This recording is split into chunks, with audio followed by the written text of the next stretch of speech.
Welcome, everybody, to Armchair Expert. This is an exciting episode for us because we're celebrating a year in business. Happy anniversary. Happy Valentine's Day. Happy anniversary. Happy. Happy anniversary.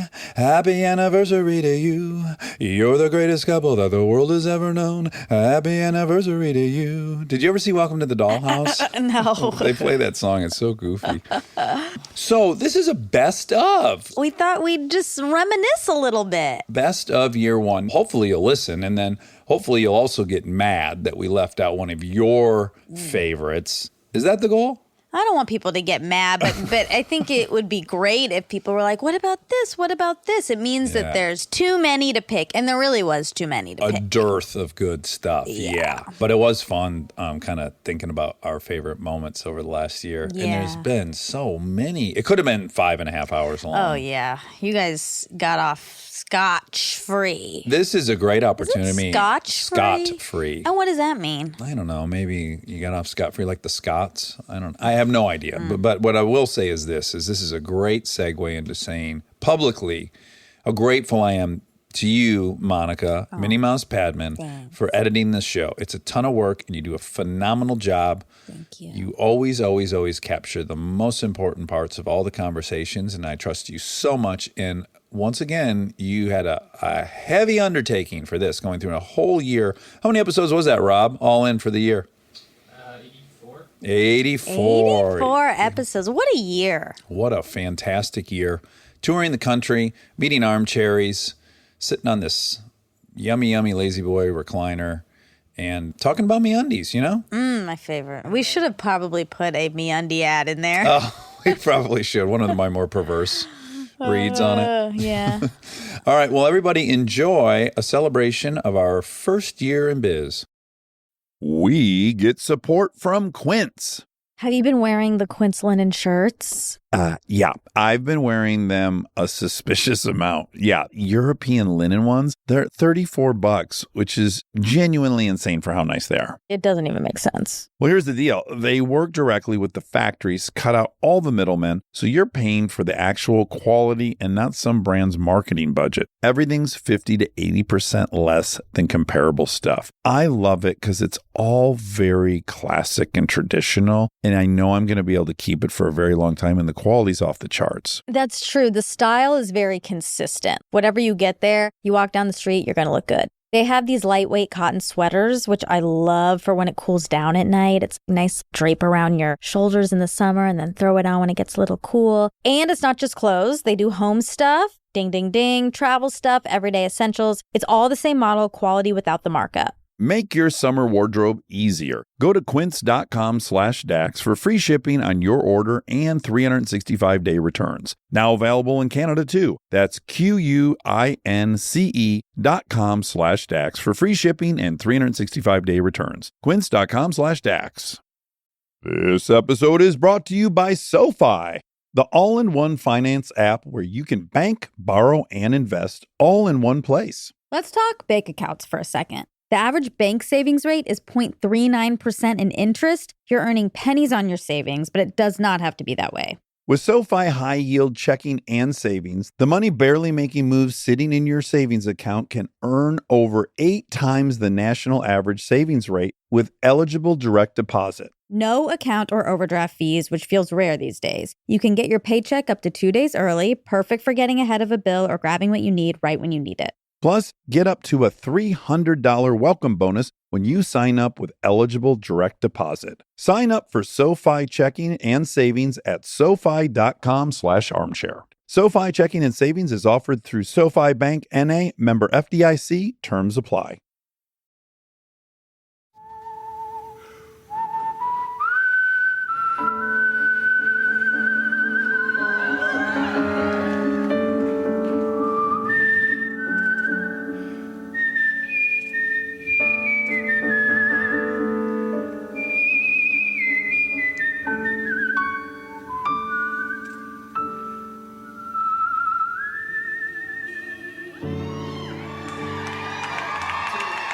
He's an armchair expert.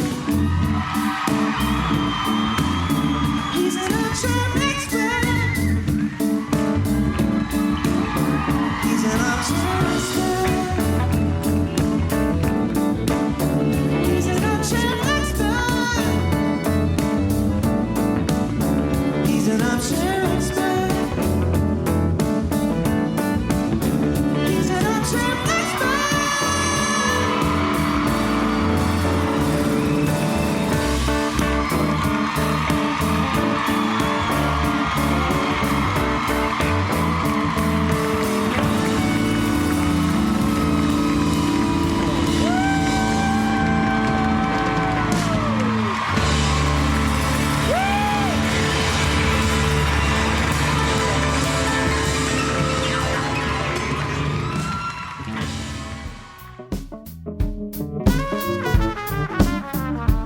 From episode 35, Jason Bateman. And he's also a front wiper. If you've ever met one of those. I am too. You'll be disappointed too. Truly? Yes. And let's Hang on a argue about second. it. Yeah, let's argue about it. So In your worldview, you take a dump. Yes. And then when you're done, you go Back to front. which so is frowned upon. Well, sure. I mean, are you a eunuch? But no, what do you do with your garbage? This is what I want to push back against. You're telling me you don't have the physical dexterity to wipe your asshole and not touch your balls afterwards? What is your fucking hand paralyzed? It's easier for me to go around where the balls aren't. I would argue it is not at all because you've got to now lift yourself off. You either got to, do you stand up? No. Okay. So you have one side, you're leaning over, right? To get your arm under your ass. I offer. You offer up one side. So now you're leaning on the toilet seat, which is already a little bit preposterous to me. Right. So you're leaned over halfway, and then you've got your hand behind. Yep. So your shoulder rotator cuff potential. Oh. Does that hurt? Have you ever had a rotator cuff issue?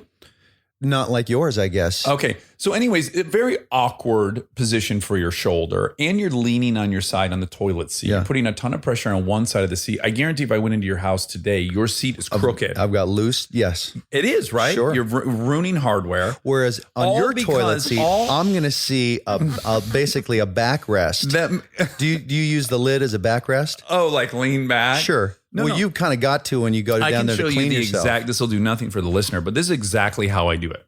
I spread a little bit. Sure. Take my balls. Okay, so you do have to. You use two hands. Yes, so you lift why not? I've got a second hand. It's not like my hand's busy doing something.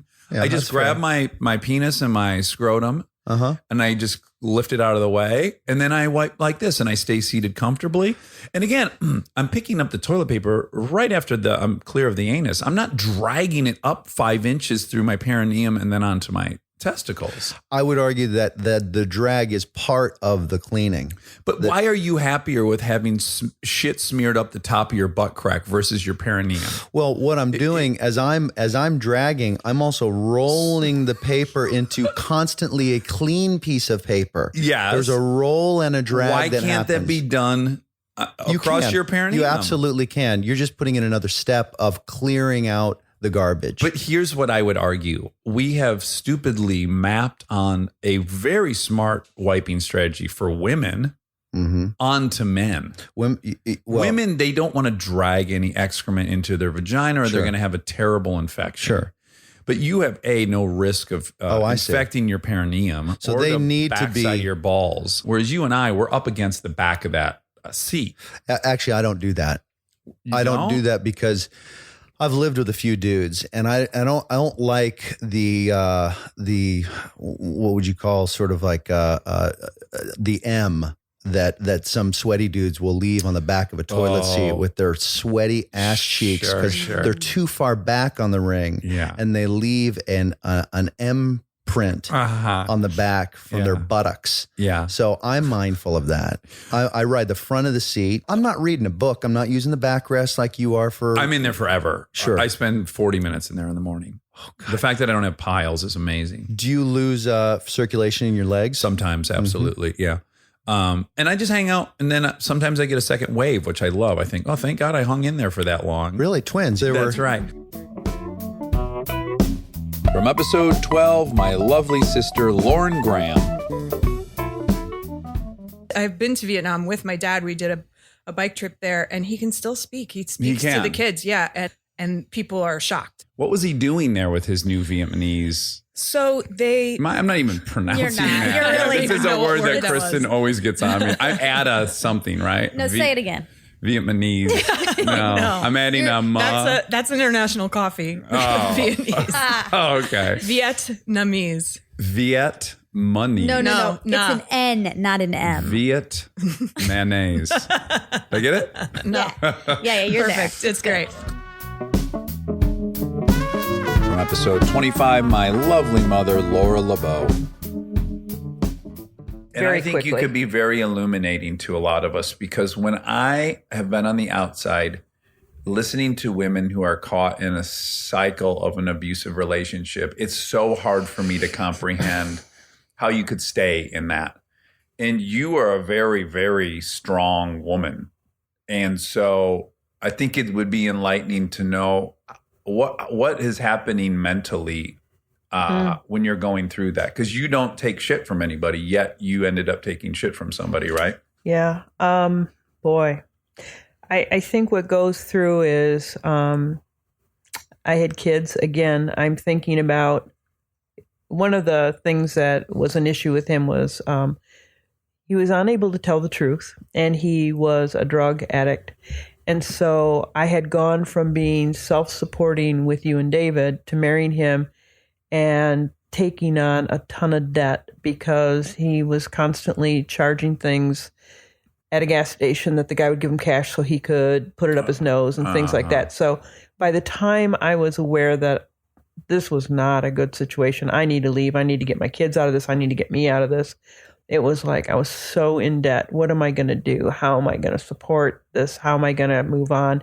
That was one issue, and that was a big issue because, again, I'm pretty logical. That's a pragmatic issue, yeah. Right. But the emotional issue is I was brought up super duper Catholic, and being divorced from your dad was, to say sinful and a disappointment to my parents would be an extreme understatement. Mm-hmm. And I felt a lot of shame about that. And so now here I am, married less than a year. It's a very bad situation. I've been kicked around the kitchen, bounced off the floor. Humans do bounce. And I need to get away, and yet I cannot admit defeat. I cannot. The second failure. The failure thing was I was so ashamed. So ashamed. And it was just beyond me to, I'll just try harder. I'll figure this out. Yeah. From episode 55, Ira Glass. I understand that for some people, this is a question about, is monogamy the way to be? But, personally, I don't feel comfortable if it's not monogamy. Literally, I just got divorced a while ago and just started dating. And the thought of, dating more than one person at the same time just gives me the willies. I feel like I would feel so, I don't know, protective of each person in that situation, or just scared of getting one of them mad at me for being with the other one. Any situation where there could be triangulation, I just couldn't be into. I've never even understood, I know that, people have three ways, and I just can't imagine. That seems like the most unpleasant for somebody who's a people pleaser and just worried about what other people are. I can't imagine, why anybody would even want that. It just doesn't seem fun. Well, I wanted it very bad, and I've had a couple in my day, and what I found was when it's two ladies, what inevitably happened for me is I dislike one more than the other. And then I feel bad, to your point, because I'm a codependent. I'm it's pretty obvious I like this one more, right? I'm kissing more maybe with her. But then it's it's sort of hurtful to the other one. Yeah, so now there's just someone I basically want to leave because it's making me feel bad that I picked one. Unless you were maybe with identical twins, I don't know how you wouldn't favor one of the two people, or at least in my experience, I favored one. Now, a couple times I've been with a friend and one lady, and that works great. Wow. Because I'm sorry, I'm just sort of pausing. I don't know any man who I'd want to take off my clothes in front of and have take off my clothes in front of and have sex with somebody else. I don't have any friend who's a good, maybe you're just. You don't have a childhood best friend? Who I'm still friends with, and I would take off my clothes in front of and have sex with some lady? No. If this interview goes perfectly for me, we'll take our clothes off at the end. He's also the most open human on planet Earth, so that's also part of it. I know. Yeah, that would be very uncomfortable for you. Yes, there's been no day of my life when I felt a kind of body confidence where I was just ready to I feel there's been no. I was a chubby kid and never really totally got rid of the chubbiness and just meaning it's not, what if that's not my path. So would you be a little bit afraid in that scenario that you would be the unfavorable person? Is that part of the... Oh, good question. I wouldn't even get that far. That's even more sophisticated than what I would feel. But Ira, what if the friend... I would just feel bad from the start. You'd just be uncomfortable. But Ira, what if the friend was objectively, by today's standards, in much worse shape than you. That would make it feel a little better. Right? Yeah, no, that would be a little better. It just seems more vulnerable because there's two witnesses to it. I don't know. The whole thing seems like, also it just seems like awkward. Like three, I don't know. Is it physically awkward? No, it's beautiful. It's like a ballet if it's executed. But was this like, were you sober during these things? Yeah, the first one was in high school with, I don't think he'd care, my very best childhood friend, Aaron Weekly. Yeah, we found ourselves in a menage a trois. No wonder you love him so much. All he does is talk about Aaron. Yeah, exactly. You literally have had sex with him. Now we know. From episode 23, Caitlin Olsen. Well, one of the funnest writing sessions that ever went awry was you came over, we were going to write, and I assume I suggested it. Well, let's do ecstasy instead.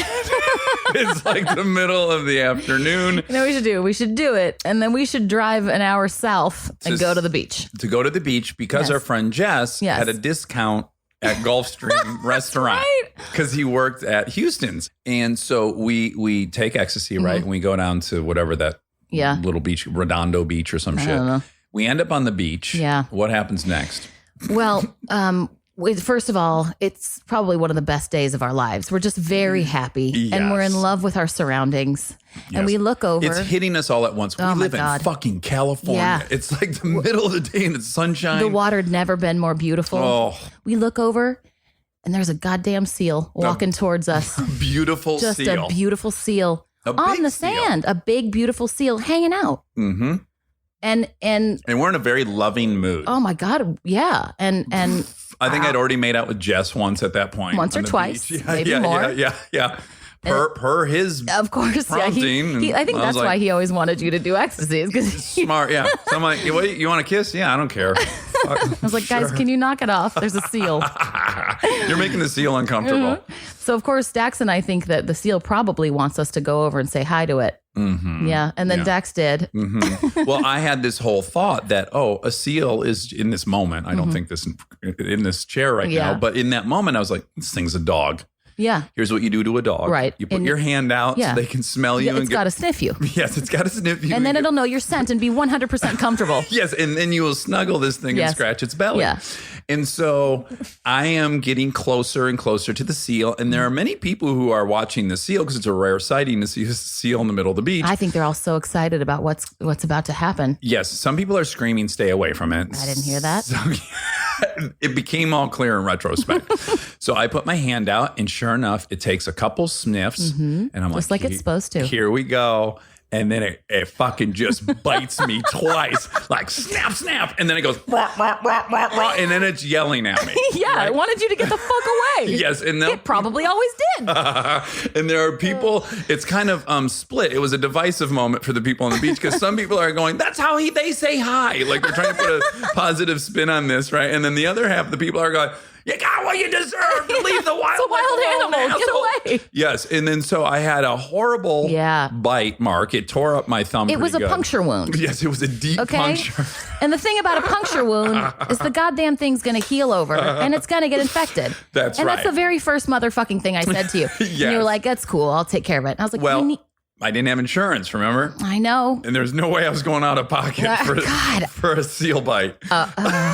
I mean. And this is the part of the story that people will simply not believe, and that I'm fine with that. But a few days later, I'm just randomly watching the evening news, and there's a story about why these seals are coming up on the beach. We were witnessing what was a phenomenon at that time. They had an illness. It was and sick. Yes, it was sick. It put its sickness right into your hand. Yes, and it got infected. Of course it did. I told you it was going to. Yes, you were right. And then how did I handle that? Do you remember? Yeah, you cut a big X in it with a knife. With a butcher knife. Yeah. And then got in there and cleaned things up. The fact that I didn't lose, by the way, the scar is still very visible on my thumb as we sit here. It's a great story. Episode 30, David Harbour. It's a weird thing because while at the same time I do feel like our gifts and our illnesses are linked, inextricably linked. I don't ever want to romanticize the idea that because you're ill, you're special, or to go off your medication because that specialness defines you in a different way. Like, I actually think that you're special because you're special, right? And that you're also ill, and we can help you with that. That's a great distinction to make, and I would not want anyone to be embracing their misery because that's what makes them unique. Yeah. Or they're, because the weird thing about, like, I don't know, the weird thing about society is, like, you're right. I mean, it's contrary to the norms, but, like, there's acceptable limits of that stuff as well that are pretty much universal. Like, I know that when I'm like going through episodes and stuff, they're usually not as creative. But the funny thing is, like, the best representation I've ever seen of it is Homeland. You ever watch Homeland? Yeah. First season, she goes into the hospital at the end, right? Yeah. And there's a brilliance that she acquires right before she goes in, which is like she starts to make connections that she can't make without it. Yeah. But then she crosses over a tipping point, and people are like, "We can't understand you. You're not making any sense." And she's like, "No, she's figured it out." And that stuff, like that stuff doesn't make her unique or special or interesting or smarter. It just, she's actually crossed a level where she's sick now. Yes. And she's just, her brain is making associations that, like a cancer, like they're spreading in ways that they call it kindling in the brain. They're spreading in ways that aren't useful and aren't productive. And it's not like it's actually not like a negotiable thing. You're not like, well, it kind of looks more artistic. It's actually like just not. From episode 17, Bob Mervac. So yesterday you created a song with the help of my 3-year-old Delta. No, she created a song with the help of me. All right, because it's so modest of you to defer. So what happened? She said, "Oops, I farted." Right. Yeah. And she does a lot. Kind of It's like her old man. Nice and gassy. Yeah. Who doesn't, man? That was kind of like it sparked something. Yeah. In the room, I felt like the molecules in the room change. That was like, that song wrote itself. We were just. They say the great ones do, right? Yeah, I felt like Delta and I were just the vessel through which that song came. Passed. It was already written. It's been written for 100 years. Okay, here it goes. It's been written for 100 years. It's a nice round number.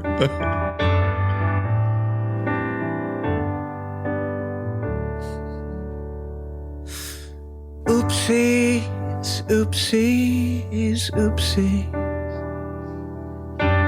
Oopsies, oopsies, oopsies.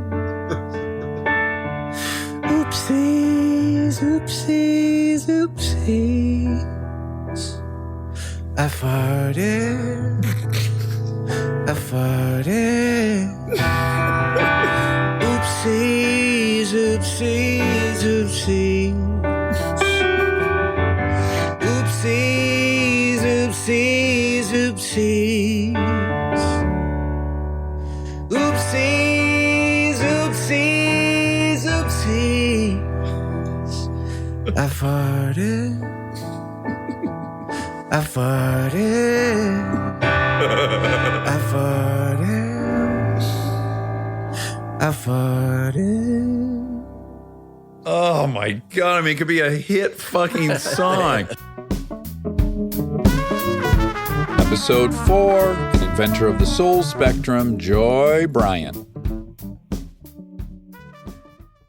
So I would assume, and you tell me, so you become like a master code switcher at this point, right? You can. That's a really good. I mean, I think that damn near every black person in America is a master code switcher. You have to be. Yeah. I mean, in just even the most mundane situation. I mean, like. Yeah. Yes, obviously, much more dramatically you have to do if you're black and you live in the U.S. But or even gay, or gay, or but me, like I went to UCLA. I go home, all my friends, many of them are in jail. Some of them are missing teeth. I code switch. I go back there. I talk different. I'm different. I want to be more blue collar. I want to be more masculine, more all these things. And I do that. And then I'll run into some fucking executive who I want a job from. And all of a sudden I'm like, I'm a Harvard graduate, right. So I'm doing it too. It's definitely, it's more obvious, I think, on the outside. Mm-hmm.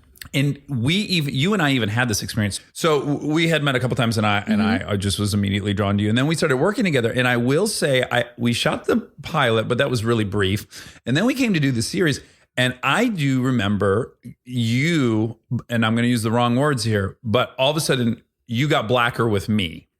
Like I saw a side of Joy that was black. The only adjective I can say is blacker, which is wrong, but I'm just being honest. And then I had to tell myself like, oh, of course, like Joy's from the Bronx. This is where she's from. This is her too. But for me, it was an adjustment. And then I thought, oh, I guess this is maybe a compliment. Like you trust me to be that other side of you too. How do you make that decision whether you're going to let someone in your circle into like yet another layer? Is it conscious or not? I think sometimes it's conscious. I mean, because I too let you into a layer, which is I have a professional layer, and then I have like I'm gonna say shit that if someone read in a transcript, I'm fucked. But I'm gonna trust you, and I'm gonna talk how I really want to talk to you. I mean, I think like as you get older, I mean, you know, use discretion, and you figure out who to, you know, I'm not gonna roll up to I'm not gonna talk to one of these studio heads the way I talk to you, right? Unless you go and run the studio, which you very well could. And then in that case, I'll be like, motherfucker. Where my movie at? Where my 3-picture deal? Where my 3-picture deal? From episode 27, David Sedaris. You always think you're hiding it, right? If I go on stage and there's a plexiglass podium, I spend all night touching my dick. Okay. Right? Okay. Because I have to, because everybody can see it. Right. And you're not supposed to. Right. Mm-hmm. And then sometimes I do that thing, you go into the pocket, and sometimes it's like you're brushing the front of your pants. Okay. But I am busy doing that. Pocket pool from beginning. All night, because I know that because it's Has anyone ever lodged a complaint about that? Has anyone said like, well, I love the show, but... My sister Amy was in the audience one night, and she said, what was going on with your dick? Because again, you're up there and you're thinking, oh, nobody can notice, and they just think that I've got lint, on the front of my pants. Sure. And it's being steadily replaced, for an hour and a half. Cycled through. So it's only if it's clear. If it's like a wood podium, you don't have that issue. Then I don't have to do it. I can explain that. I can explain that because... If we share this, what happens in my brain almost all day, every day is from the second an interaction starts, I'm all I can think of is the single worst thing I could do. It's just like my first thought is the worst thing that could be done. And then I come to what would be socially acceptable. And I try to land on that second thing. But the first thing is like, I want to point out something you're probably really insecure about.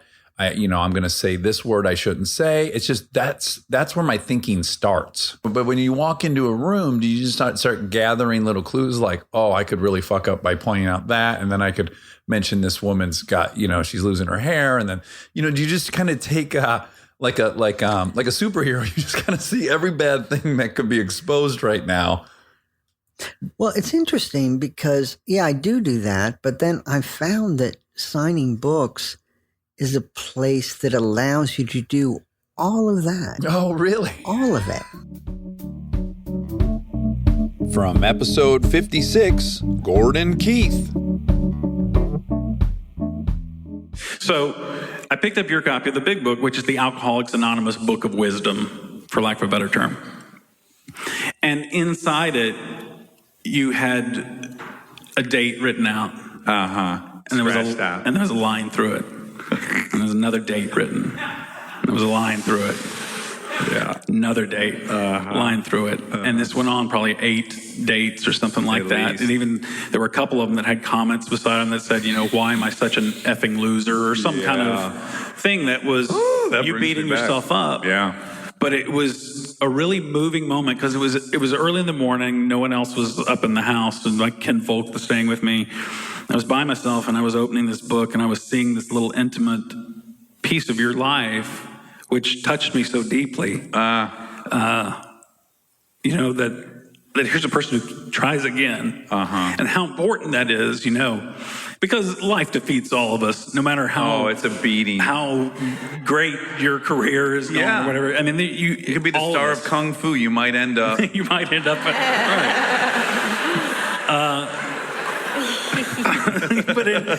But it was just really sweet to see that. And it was really moving to me to see how you kept trying again and you kept trying again and you kept putting those dates in there, and you didn't throw out that book and get a new one that didn't have these memories of failures. You wanted those failures right there to show you, and you scratched them out. And then there's the date that's not scratched out. Yeah, which in a week and a half will be 14 years now.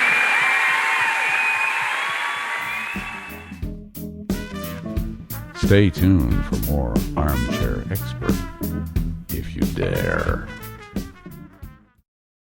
Confidence. It's listening to your gut. It's moving forward, even when the path ahead is unclear. For nearly 160 years, Pacific Life has helped people keep their promises, building confidence for generations. Whether you're confident in your financial future or just beginning to envision it, we're here to help. Ask a financial professional how. Pacific Life, the power of a promise. Pacific Life Insurance Company, Omaha, Nebraska, and in New York, Pacific Life and Annuity, Phoenix, Arizona.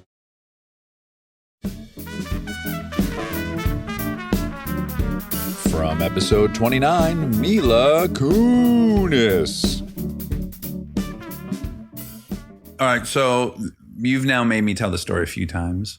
Twice. I've only made you tell it twice. Yeah. And this was the agreement that I will come on the show if you tell this horribly embarrassing story of yourself. Yeah. So when I was a kid, there was a really popular movie called Real Genius with Val Kilmer. And there's a bad guy in the movie. And at one point they say to the bad guy in the movie, "Hey, Chet, why were you naked in your room with a bowl full of Jell-O?"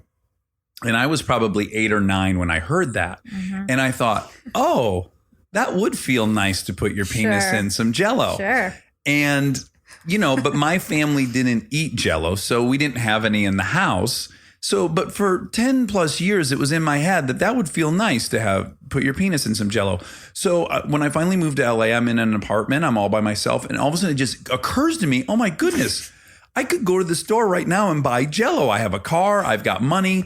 So I go to Save On drugstore, and by some crazy luck, they're running a sale on Jell-O, and it's five boxes for $1. So I get 5 boxes of Jell-O because I'm like, this is going to feel awesome. I'll probably want to do this kind of often. Oh boy. So I go home and I make we'll just call it a mason jar full of Jell-O. Okay.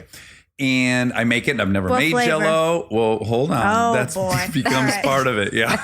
Okay. So I make this batch of Jell-O, and I don't even realize this shit's got to cool. And while I was making it, I'm getting aroused. I'm thinking I'm about 5 minutes away from making love, and then come to find out, no, this needs to chill in the fridge. So then I put it in the fridge, and then I just sit there in my lazy boy in my apartment, waiting to have sex with this Jell-O. So fucking crazy it's that you're actually going to tell this agonizing story. how long it's taking to cool this Jell-O down, right?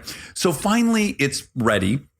I go into the kitchen, I pull it out of the fridge. I don't take it to the bedroom or anything. I'm like, I'll just do this here in the kitchen because where am I going to do it? It would have felt weird to take it to my bed and do it, right? Yeah, that would have felt weird. Yes. Then I'm role playing or something. So I that's the weird part. That's the part that really pushes it over the edge. Everything else is fine. So I put my penis in this mason jar full of Jell-O. I give it a couple of pumps. Yeah. Within a couple of pumps, I'm just humping Kool-Aid. The whole thing is disintegrated. There's no resistance. There's no friction. I'm just sloshing my penis around in a jar of red water. And I'm like, this was a complete disaster. There's red water all over my floor of my kitchen. And I just throw the thing in the sink, and I'm like, well, that was a disaster. I wake up the next morning, and I'm going pee, and I see on my penis, I have some splotches on my penis. And I'm like, oh my God, the dye in the Jell-O attached itself to a sexual transmitted disease. I have some disease that the dye has adhered to, and it's exposed some disease I have. I'm convinced I have a venereal disease. Okay. I have no insurance. So I go to an LA free testing clinic. And I go in there and they put me in this little behind a curtain thing. You know where this is going? Yeah. Okay, so the doctor comes in and I can only assume that this lady graduated from medical school a minute and a half before she walked into the room. She had to be 24. Oh, God. And she was a 10. When I tell you she's a 10, I mean, she looked like Mila in Black Swan. Just couldn't get more attractive. But I was like, when she walked in, I was like, oh my goodness, this doctor is a 10. And so she goes, what's going on? And I said, well, and I'm not going to admit that I fucked a glass of Jell-O. So I said, my girlfriend and I were experimenting with Jell-O and fellatio. I'm trying to make it very medical. And she goes, okay. I said, there was Jell-O involved in oral sex and blah, blah. She goes, okay, well, let me see what's going on. She gets on her knees. I'm standing. I pull my penis out. She grabs it. She lifts it up. She looks at it and she says to me, she looks up at me in my eyes and she says, what flavor was the Jell-O? And I go, strawberry. And she goes, I like raspberry. And I became 105% erect immediately. She goes, I like raspberry. And I just got a raging boner straight in her face to the point where she kind of like had to back up a little bit. And she goes, that's nothing. You have a rash from the gelatin. You don't have an STD. And she let me go on my way. But she said, I like raspberry. And I got fully hard in her face. Story's not over. Oh, no. Oh, God. I then meet a girl, Bree. Yes. She then moves in. Yeah. We're living together. For about a year, occasionally after dinner, she would go, do you want me to make some Jell-O? And I go, no, I'm not in the mood for Jell-O. And she's like, okay. And then like a third time, do you want some Jell-O? Finally, like after a year of being together, and she's offered Jell-O like 5 times. I go, honey, I don't like Jell-O. I hate Jell-O. I'm never going to want the Jell-O. She goes, why do you have four boxes of Jell-O if you hate Jell-O? And I go, because I fucked that Jell-O. I bought that Jell-O to have sex with it, and it didn't work out. And I don't know why I didn't throw the boxes away. They were only worth 80 cents. I don't know. And she's like, okay, you had sex with some Jell-O. That's still in the... Well, that was my Jell-O story. Thanks for telling it, Dex. Episode 45, Yuval Harari. In Homo Deus, you talk about this very profound thing, which is the self. And we think of the self as being one thing. Me, Dax Shepard, I'm a self. And you point out that minimally, there's 2 Dax Shepards. There's the experiential Dax Shepard, the one who's, scrolling through Instagram and so happy for 2 hours. The whole time I'm doing it, I'm in heaven. And then I go to and lay down at night to go to bed. And then there's the narrative self who's writing Dax's life story who says, Jesus, dude, you fucking spent 2 hours staring at your hand. That's a terrible waste of your life. I'm disappointed in you, right? So you start by just introducing this concept that even we aren't unified as one thing. We have these facets. In that where we're heading with technology is that your smartphone very soon in the future, we'll be measuring biometrics. It'll know your blood sugar, your heart rate, your cortisol levels, all these things. And the example I think you give is that you could set a goal on this smartphone to help you realize something. And that smartphone may vibrate as you're walking into a meeting and say, hey, Dax, don't talk in this meeting because the last time your blood sugar was this way and you got this little amount of sleep, you have pissed off your boss. Yeah. So just shut the fuck up for the next hour and a half. And then you pose the most intoxicating question of all is, what is the device going to service? Is it going to service the narrative Dax or the experiential self? And will we give it permission to make that decision? That blew my head off my shoulders.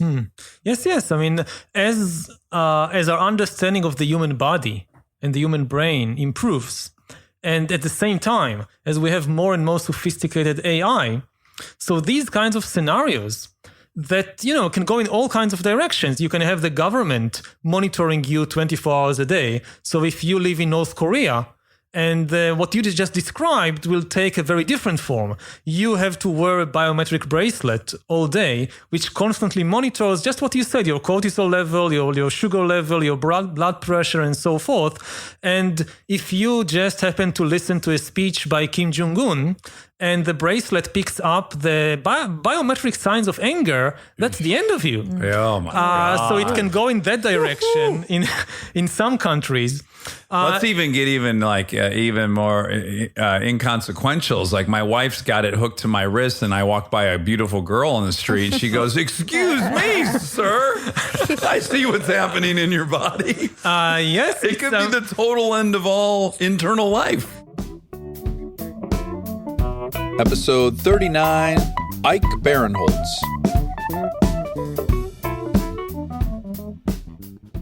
I have a writing partner who's my best friend for many years, Dave Stassen. And from high school, from high school. Actually, we went to camp together. That's so I mean, cool. we've been friends for another Jewish years. thing. Jewish kids go to camp. We do go to camp, even though David is decidedly not Jewish. Okay. I don't know why I said decidedly, because that assumes he's like anti-Semitic, which he's definitely not. But he's just, you look at him and you're like, oh no, you're not Jewish. But also a Holocaust denier, isn't he? He does. He has a couple times. Okay. I've worked on that with him.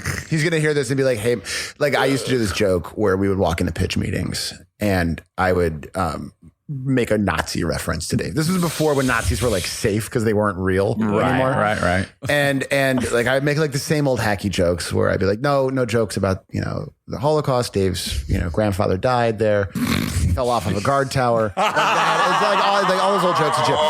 And one day we were in a room with I know I've heard that, but I feel like that's the first time I've ever heard that. But we were in a room with what's his name? Oh my God, Brian Grazer, right? Like we're pitching this movie to Brian Grazer, and I make like some kind of Nazi joke, and afterwards Dave's like, stop fucking making Nazi jokes to Jewish executives who don't know who I am. I'm like, all right, so I got the note.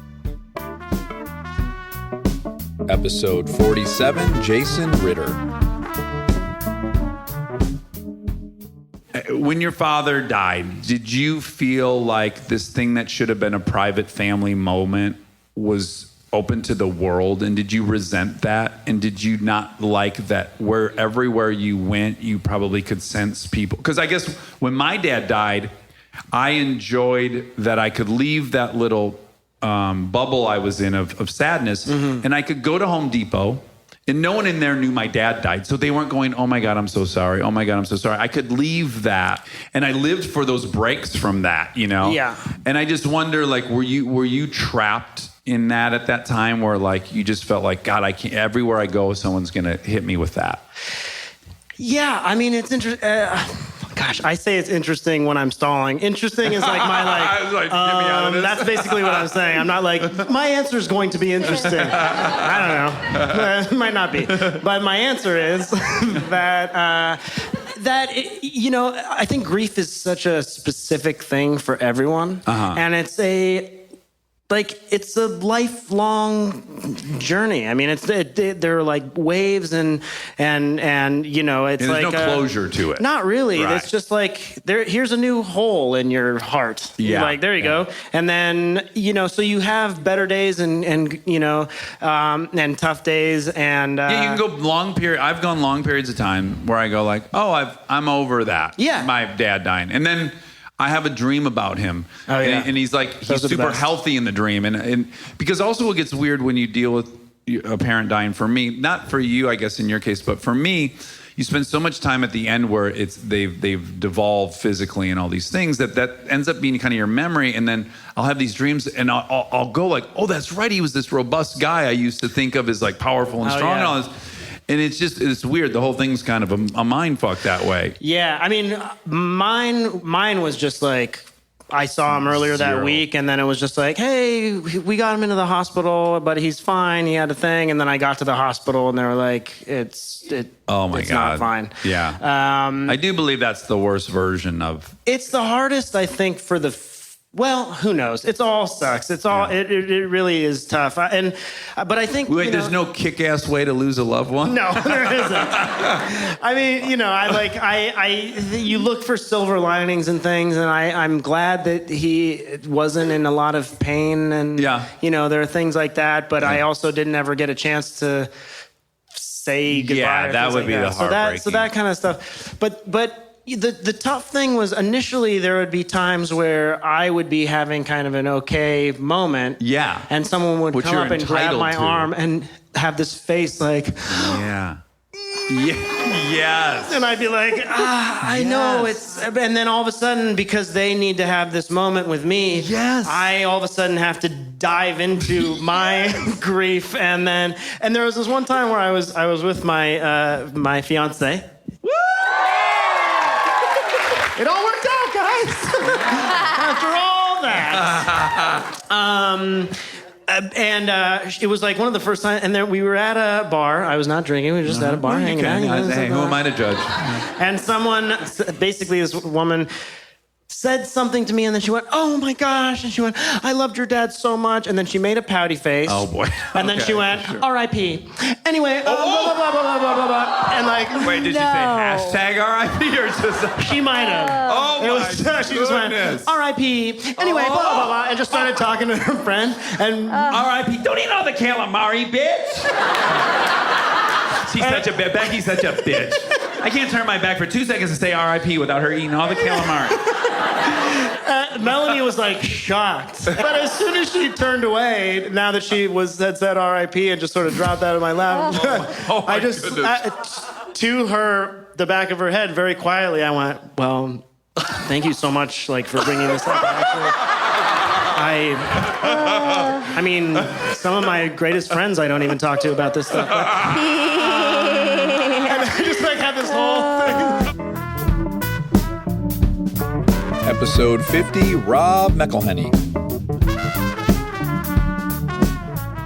I had always noticed that people would get better looking as years would go by. Actually, Friends is a great example. Yeah, Although that was an incredibly attractive cast from the very beginning. But, that all of a sudden they're now famous and rich, and they have better diets, and they have stylists, and they care a little bit more too, and they have a little bit more time and money to, maybe they have better teeth all of a sudden, their or hair, their hair's thicker, highlights. right? And I just thought, well, our show has always been sort of the anti-sitcom, and beyond that, it's not realistic to the way that the characters treat themselves. They're alcoholics, and they're horrible human beings, and if they lived with that kind of stress, that they would start to look terrible. And then beyond that, I will say a step beyond that, I found myself in the editing room one year and looking at myself in one of the shots. And by the way, we shoot Sunny in a very specific way to where we don't light it very well. It's kind of supposed to look crappy. That's part of the charm. Yeah. And so I remember watching myself and going at one point in the editing room, like, I don't look very good. I wonder if we should look for a different take.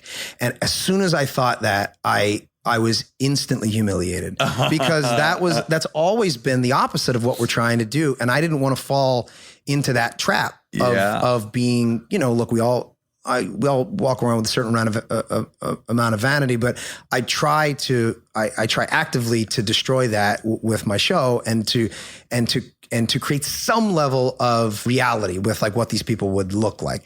So I decided I can't do this anymore. I'm going to look as disgusting as I can for next year.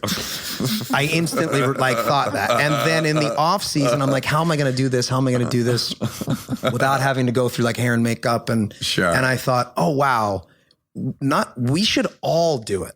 Okay. I'm sure I can only imagine how this went with Caitlin. Incredible it would be if we all put on the whole cast 50 pounds and just for an entire season and not mention it at all. How bizarre that would be. So I pitch it to everybody, and DeVito was the only one that was like, all right, I'll do it. I'm like, no, not you. You will die. Yeah. You should lose 50 pounds because that would be even more. That's how we turned that on its head. So everybody said, nah, I'm not going to do that. So I said, would you mind if I did it? And they said, Sure.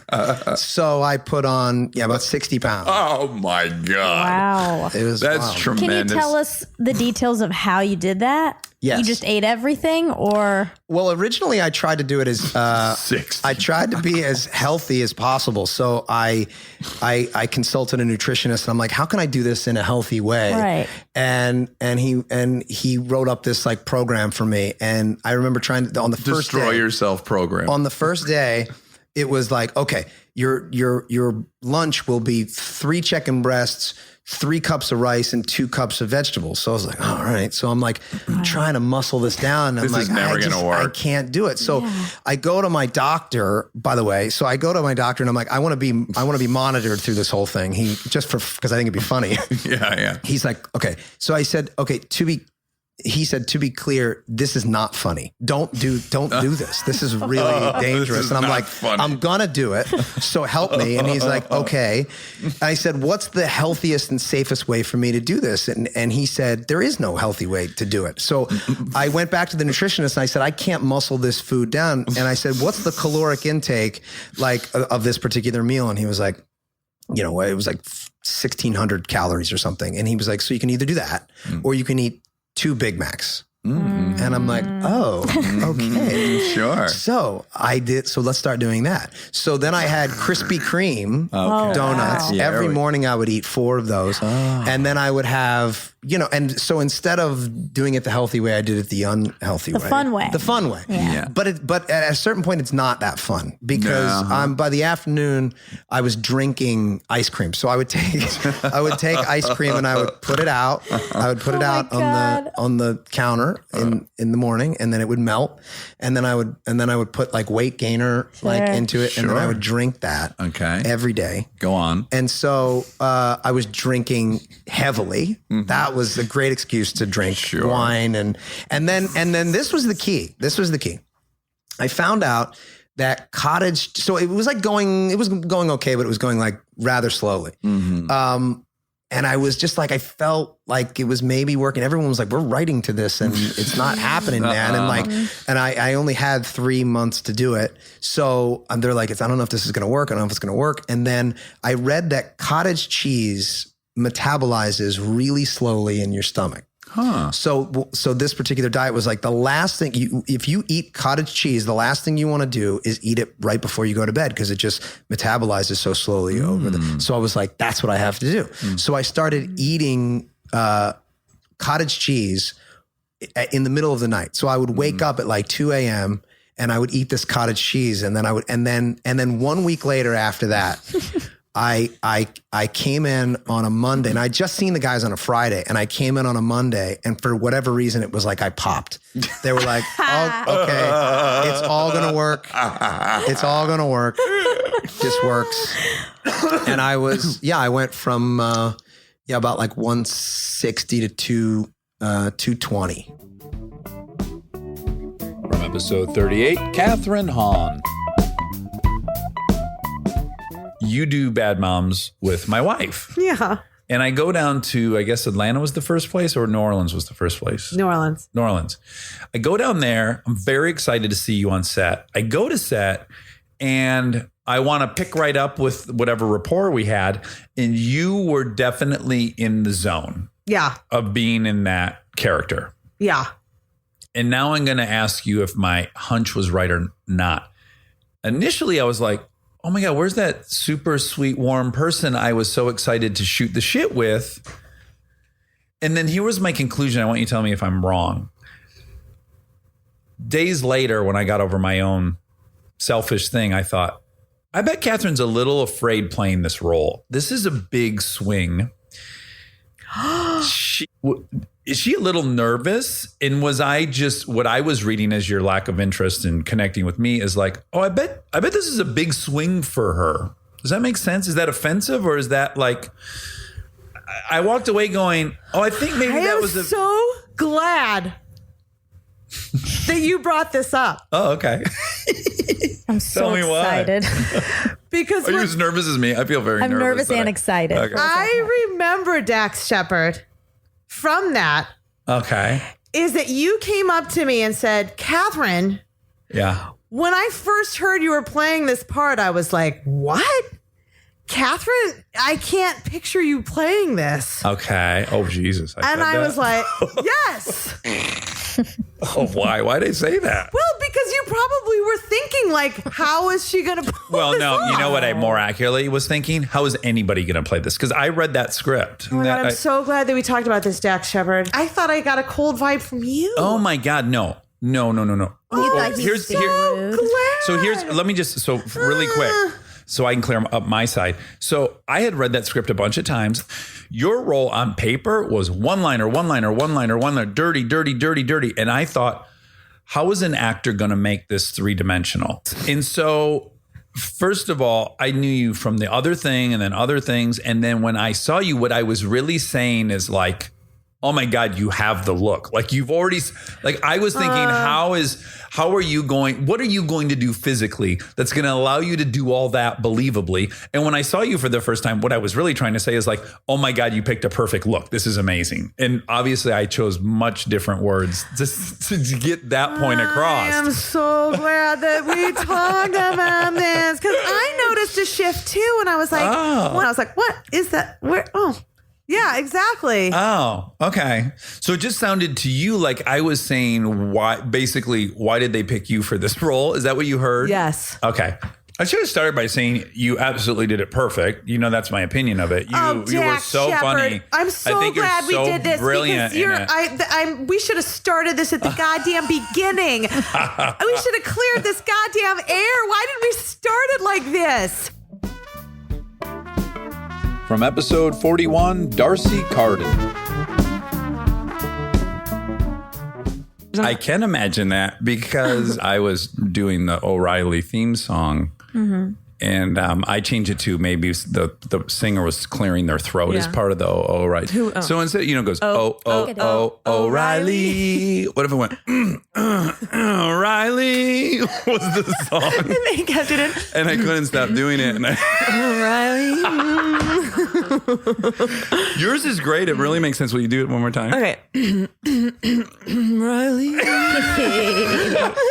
I really hope somehow the folks at O'Reilly will get word of this and just try one, even if it's like in a small market. Come or something. on. I just think Give us a call. It could be really viral. Yeah. What is that? Oh, someone's clearing their throat. Oh, it's the O'Reilly. I recognize this. Fuck, I need a distributor. I was trying to remember to get a distributor. Wow, this is some free press for them right now. They are so lucky. O'Reilly. Episode 14, Sweet Seth Green. There was all these like really heightened moments that would never happen in your real life that were happening daily for us. We're working with a fucking real 10-foot bear that's 1,400 pounds, Bart the bear. That was... Every day was something cuckoo. To date, one of the more amazing experiences of my life. There's one moment that kind of trumps all of them for me is that they kept Bart the bear in this horse trailer and they'd keep him in there until it was time for him to work. Mind you, he is not nocturnal, but all of it is a night shoot. So he's grumpy as fuck and they're feeding him a huge saucepan of coffee. Do you remember that? I forgot about that. They had the huge long saucepan. They're feeding him coffee and donuts. So he's eating sugar and caffeine. He's so irate. And so he's in this horse trailer and all of a sudden you hear... And the horse trailer is rocking back and forth on two wheels. And Doug goes, oh, gotta go in there. And Doug opens the door to a horse trailer. This thing's going fucking King Kong in there. And he goes in there and you hear him screaming, no, Bart, no, Bart. And the fucking trailer smashing around and everything. And he's now pinned Doug under him. And then you hear, good boy, Bart. And then the trailer's completely calm. Stay tuned for more Armchair Expert, if you dare.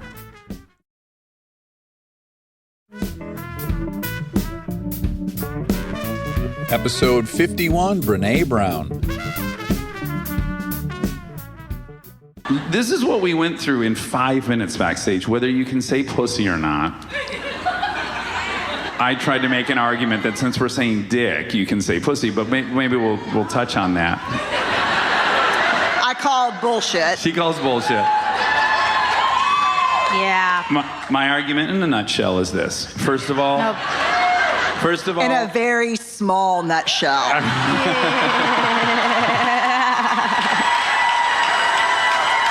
you're playing on the stereotype of penis shaming, and I accept it, and I applaud it. I wasn't even thinking about that. I think it's great. I think all the shaming should work. No, but all the shaming. I want to say out of the gates, it's deplorable that we call people pussies, referring to them as cowards, and that the female genitalia is now somehow synonymous with weakness. So that's wrong. Yep.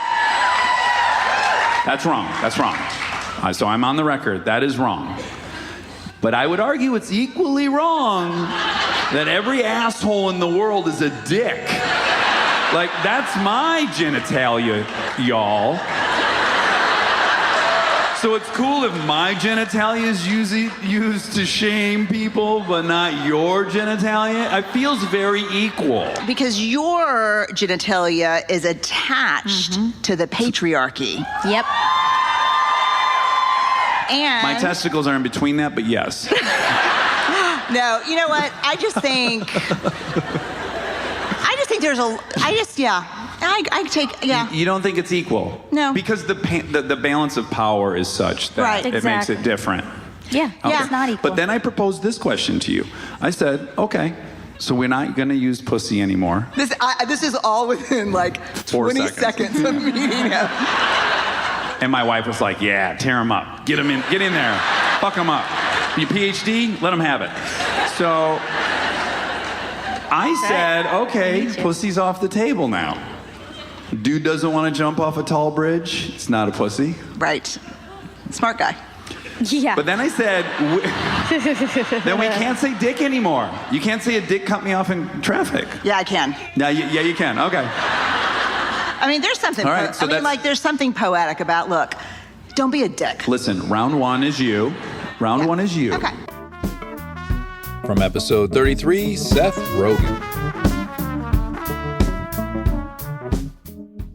No, I've had it go every which way. But like, I did them recently and like got 1,000 times more fucked up than I expected to. Okay. That's like, kind of neat to know. Yeah, and it was still out there. Super. It was like I hadn't felt like that since I was in high school. Like honestly, I was just like, this is. I was like, I've gone to another realm of functionality. Like if like you would take me to an insane asylum if you happened upon me. I think to me personally, it's like looking in every drawer, you know? Sure. It's really, to me, like that's what I personally have found it helpful for is like, if there is anything you're sitting on that will probably uncover it in some capacity, a huge amount of mushrooms.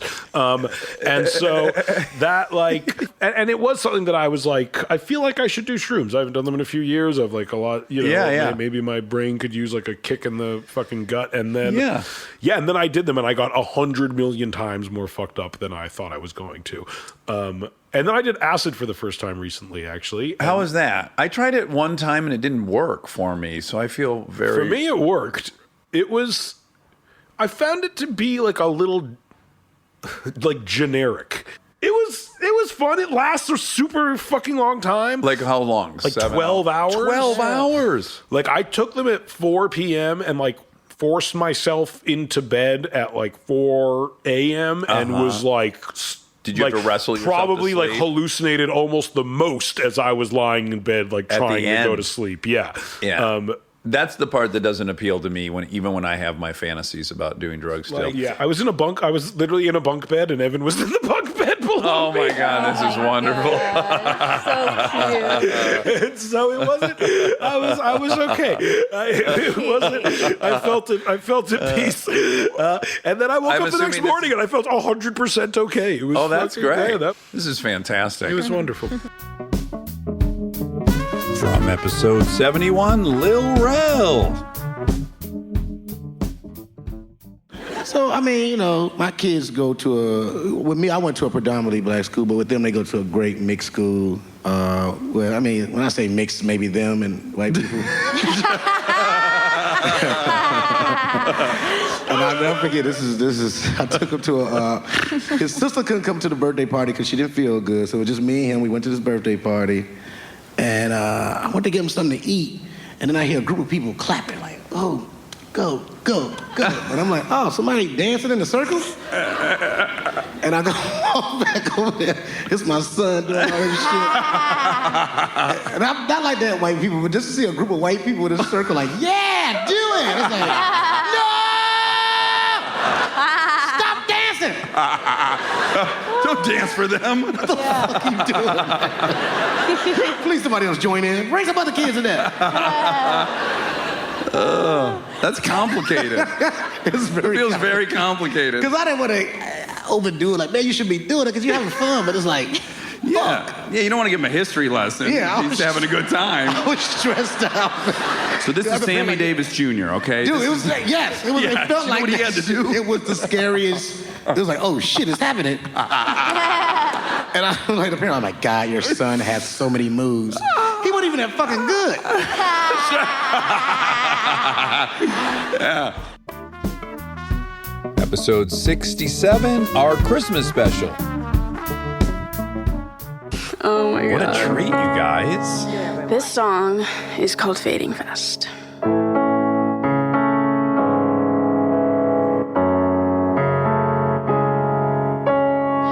Give me grace and give me peace for these heavy, tired eyes. Can I find some sleep? The morning comes and your spilled blood runs into my very being. But I know you're everything I need. So good. Why would a person ever stop playing that? Why did you say? Mom and Dad were my all heart's fucked in up. my throat. Hannah. Mom and Dad were having a hard time with that. I'm clawing my chest. That So fucking special. voice. I know. It's the best. I'm going to sound so corny, but I'm going to say it. There's so few people's voice where when you hear it, you literally think you're looking at their heart. Episode 5, Jimmy Kimmel. One of my, you're kind of mean too. You like to play jokes on people. You ruined my birthday party one time. You came over. I am. You can't ruin a party when it happens at the end of the party. The party was over. No, and when I think of that birthday party, I only think of that coffee pot. But I like to believe that you knowing how happy it made me actually made you happy as a result. Well, that's what kept us from ever getting in like a fist fight over it. But what had happened is I like to make my coffee the night before, and I set a timer so it'll be ready when I wake up in the morning. This is like the most important part of my whole day is that when I wake up, the kitchen smells like coffee. And so I had gone through the whole process. I'm also cheap as a motherfucker, as we just discussed on the way up. Neither of us will heat our pool. Right. Yeah. Well, yeah. I think that's reasonable. I don't think that's cheap. So, I make myself 10 cups of coffee and I buy Starbucks. So this is about a $4 pot of coffee I've made. And because there was a party and it had gotten switched to the brew mode and not the auto on mode, I made the whole thing. I hit the button, which I thought was arming it for the next morning. I go into the living room, we play ping pong, and I smell coffee all of a sudden. I'm like, why the fuck is the coffee going out, right? So I'm inordinately mad right out of the gates that this coffee is brewed. So then I go back in. I have to no one's drinking coffee at 9 o'clock at night. So now I pour out 10 cups of coffee in the sink. That makes me even madder. And then now I remake it. Now my stepdad watches me remake this coffee. And then he sees me hit the thing. I've now put it on auto on. I now go to play ping pong again. My stepdad thinks, oh, poor guy. He meant to brew a pot of coffee, but he put it on the timer. So he puts it on brew and brews it. So now I'm playing ping pong. I fucking smell the coffee the second time. And now my reaction is as if someone drove a car through the living room. Like I am so angry that now I'm out 20 fucking cups of Starbucks coffee. I like storm in there. I'm actually yelling in the party, don't fucking touch the coffee pot. Like no one touches this coffee pot. I pour out the coffee. I make a whole new batch of coffee. Go back in. I'm playing ping pong. About 15 minutes later, Kimmel goes, "All right, man, I'm taking off. I'll see you later." And the fucking door shuts, and then I smell coffee. He went in there and brewed a third pot of coffee. I remember you looking out the window, and I hadn't told Sarah, my girlfriend, what I'd done. And You must have been so delighted getting in your car. And I was like, of course, tears were streaming down my face. She's like, "What did you do? You do make more coffee?" I mean, I had actually embarrassed myself. Like, had even the third pot not happened, definitely everyone in the party is like, he's What am I irrationally supposed to do? upset. You had no Not choice. start the coffee? Yeah, you had to. Yeah.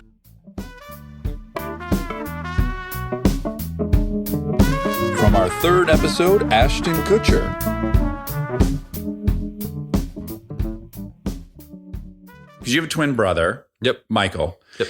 And he had... And an older sister. And he had medical conditions when you were a kid. And I have to imagine that had to have taken up a ton of the time, attention, and resources growing up. Yep. Did it? Yeah. My brother was born with mild cerebral palsy. Right. And so it was always cardiomyopathy. Yeah, he had a cardiomyopathy when he was 12 and then had a heart transplant. And it was, he took up a ton of energy because of that. Yeah. In very early, which is probably before I could kind of record it, right? Mm-hmm. And then when he went through it, when he had the heart transplant, that was like, and it was right after my parents got a divorce, and so it was like right around the same time, and so there was definitely a ton of energy that was going his way relative to that. Yeah, and I think it did two things. Did you feel guilty that here you guys are twins and he's going through all this stuff and you're not? Or were you just when I was a kid, I didn't know, right? Yeah. I just had my best friend that was with me, and I didn't even really recognize that he had anything less than I had when I was a kid. And then it wasn't until we started like playing basketball and things like that, and I would kind of always win. Right. And it was like this sort of litmus of, and then I became extremely defensive of him to protect him. Like, so he would get in a fight. Because you entered school together, right? Yeah. So we were in the same grade, the same way, the whole way, in the same I feel class. like that's a ton of pressure. And so we had when he, I remember in junior high, he was started problems with the wrong kid, and the kid came after him after school and was going to fight him. And I knew that if he fought him, if he did hit him anywhere near his chest, it would blow open because and I was like, all right, I got to fight this kid for it. It was that kind of, and that was my mentality. But there was also, I think the most significant thing that happened is when I was 23 or 4, and he said to me, every time that you feel sorry for me, you make me less. And he said, the only life I've ever known is this one. And so don't make it less than mine. Wow. And I was like, whoa, it was a massive wake up call, because my whole life I realized at that moment that I felt bad. Yeah. And felt sorry and guilty my whole life for the fact that my brother was going through this and I wasn't. Yeah. And so it flipped a switch for me relative to not just my brother, but to everyone, right? So if I see a homeless person on the side of the road, feeling sorry for that person makes them less and in their life. I can have compassion and I can have care, but it's compassion and care is very different than feeling sorry for pity. someone. In a sense, feeling sorry for someone is a nice way of saying pity. And it was a weird shift in the way that I see the world and see people. From episode 11, my doppelganger, Zach Braff.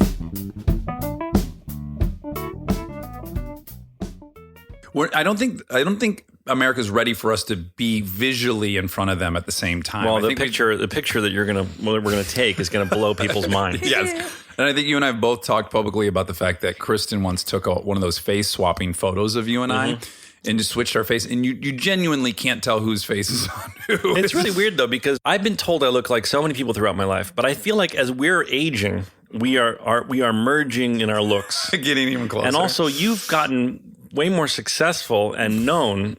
and it's changing and really annoying my life. Good. And I really want to go through the history of the whole thing with you. Let's start, because my earliest memory of it is Kristen taking that face swap picture. It was a long time ago. And I remember, that is funny because we do kind of look alike. That was the first time you had heard that? No, I think I'd heard it. And so I knew why she was doing it, but I think it wasn't everywhere. Right. So now it comes in my life every 2 days. Yeah, I think both of us have had tweets where we said, like, if someone doesn't point that out to me after like a day, I think Twitter's broken. Like, I think it actually is not functioning for people. It's funny that on Twitter, people are like, has anyone ever thought that? Like, yes, people have thought it. Let me tell you what hurts my feelings when they find out I'm not you. This is how it usually goes down. Because we have so much in common. What's bizarre is not only we look alike, we have so much in common. And one of the things is that we are both on a show that mixed drama and comedy. So I will have people come up to me and they go, holding their heart. And they'll go, I just got to say, holding their heart. I loved your show. And I'll go, thank you so much. You're so sweet. And they'll go, and just the way that it would go between comedy and drama. I go, thank you. I know it's all Bill Lawrence. And, but no, I'm not going to say I didn't improv a little. And they'd be like, and your wife is the cutest. And I'm like, I don't have a wife, let alone a cute one. Welcome to my world, where I think most compliments are just a conduit to tell me they like my wife. It's like they got to get through the part where they act like they like me just to eventually. Yeah, basically, Kristen's fame is really made things difficult for me. Yeah. Well, let me tell you because you were successful before I was. And the very first time this was brought to my attention is my uncle called me. He goes, oh my God, I thought you finally got a show. Have you seen the show Scrubs? I'm like, no. He goes, this guy's identical to you. And, generally when people tell you you look like somebody, I never agree. Yeah. Like the other people, I'm like, I don't see it. People tell me I look like Tom Petty. I get Tom Cavanaugh. Do you get Tom Cavanaugh? No. Because you get Ray Romano. I do get That's Ray where Romano. we diverge, is that I don't look anything like Ray Romano. But you know who you do look like a little bit? Our Venn diagram overlaps at John Ritter, I think. Okay, I'll take that. We both look a little like a young John Ritter. That's flattering. Yes. Yeah, I get the guy a lot from Kruger. Chad Kruger. Yeah, Chad Kruger. You do look like Chad Kruger. Yeah, I'm not going to get the Chad Kruger. No. It was better for both of us when your hair was more blonde. Yeah, I think you should go. Is there some sort of are you open to dying? I used to get highlights because my hero Brad Pitt got highlights, so I did too. And I've just fallen off of it. But so my uncle says, watch this show Scrubs. And I tune it in. And I got to say, I was like, oh my God, that is me. Not just the physical stuff like the nose and the mouth, but the way you talk, the way your lips move. You once said to me, and I always tell people this story, because we come from such different backgrounds. You said, look, this movie sells itself. We were separated at birth. Identical twins.